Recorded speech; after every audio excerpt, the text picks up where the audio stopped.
comments about this last game. It's not the vision that we had going over there. Again, I thought we got really good effort out of our squad. Defensively, made too many mistakes, and usually the team that makes the fewest mistakes will win. And from a defensive standpoint, that was the case. And whether it was scheme or whether it was mistakes, we didn't do a very good job getting off the field on third down. So that'll give you something to talk about. They were just slightly over 50%, and that's not good enough to win.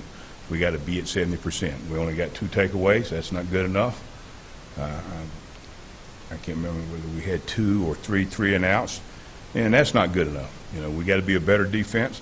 And as you saw, I'm sure you did. Tackling had a lot to do with that.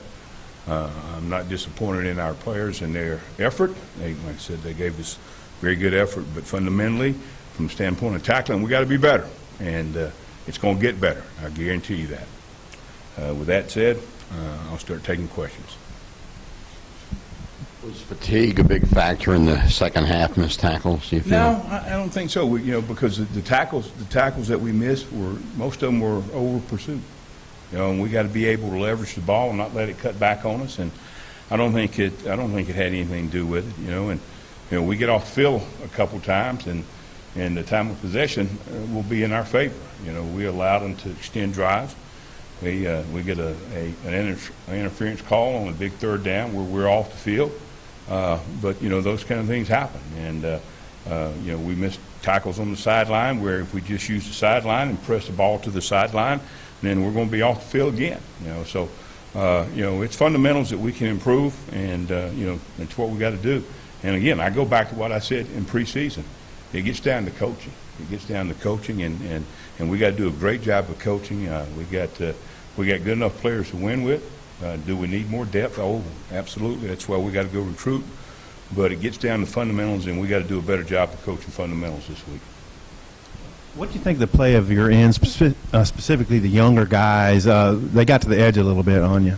Well, it wasn't always the end's fault when they got to the edge. Okay, so let's say that, make that statement first. Okay, we did a poor job of supporting some of the speed stuff that came at us, and you got to understand coverage and who has support and those kind of things. So and again, that gets back to coaching as well.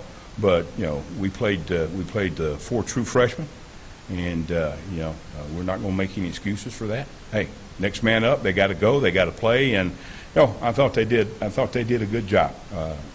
Are they SEC ready right now? Well, yeah, they are, because they're going to play.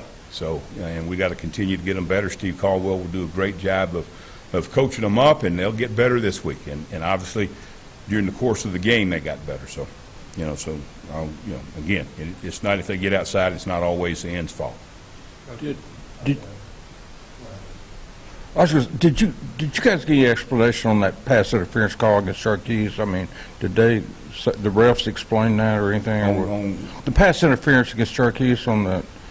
Well, we don't talk to them. I mean, they make the calls, and we don't officiate, and Well, I can't really comment on officiating, and I'm not wealthy enough to pay the fine. Coach, at some point you're going to need some of those freshmen on the back end, like Catalan and Bush. How far off are they before you feel comfortable putting them in and meaningful snaps? Well, they're not bad. And coaches sometimes they get a little bit nervous, and we were trying to get that thing turned around, and we kept our best guys in there. That gave us the best shot. But we've got to just like we did. We got in a situation where we didn't play Clay in the first game, and we were trying to get him in, and we didn't. Now he's got to go out there his first game and play a bunch of reps in the SEC, and we got to speed that up. We got to find areas that we can get them in the game so they can gain that experience, because really, I mean, it's the truth. You can practice, but they got to get game experience to get ready to play. Coach, in watching Colorado State, it looks like they use that number 22 on the edges, and they throw to their tight ends, their H-back, they go deep. I just wonder how they evolved from last year in your view. Well, they got the quarterback back. You know, their starting quarterback was really, you know, should have been the starter last year and got hurt in all season. Came out of spring practice, would have been the starter last year. I think, don't quote me on this, I think he messed his knee up playing basketball during the summer and missed, you know, a big portion of the season. So, you know, he is an NFL quarterback. There's no question about that. 22 will be, you know, he can get on the edge and run some of the same stuff that Ole Miss did with number 9, you know. But he can get on the edge and stretch a defense in a hurry. You know, those guys are really good players, and you know, he's a true freshman, and certainly, you know, he's already made an impact on their team, and somebody that we got a game plan for. There's no doubt.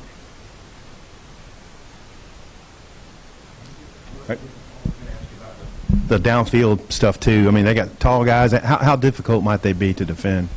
Well, I mean, we sit in the SEC all the time, and certainly, you know, hopefully, you know, our pass rush will you know, continue to grow, because some of it you got to defend with pass rush. I mean, you can't always do it all just with coverage, and you know, we got to get the quarterback off the spot. And I'll tell you this, you know, quarterbacks and Coach Bobo does a tremendous job of coaching quarterback, always has. And if they're well coached, if you don't make them get off the spot and you don't make them uncomfortable, then they're good enough to make the throws. And this quarterback's good enough to make the throws. We've got to get him off the spot, and you know, the more we do that, the more success we'll have. Did Ole Miss get corralled, like moving around a lot more than they did in the Memphis game? And part two, how did Grant Morgan do with all the reps he got for Scooter, and Scooter okay? Yeah, he did fine, and Scooter's fine, Grant's fine. You know, as I said, you know, we don't lose a lot when Grant goes in the game. I feel very, very comfortable with him playing, and really, you know, in an ideal situation, the number of snaps that Scooter had was about what I'd like for him to get. You know, and that way, you know, he's not going to get worn down. And in terms of them moving around, yeah, they did a little bit more than they did against Memphis, but not anything that we didn't expect. We knew they would, you know, have to do some things, and you know, there was a couple things, but we pretty much expected what we got. Coach, after the way last year went with this team, I'm guessing you don't have to say much to these guys to motivate them.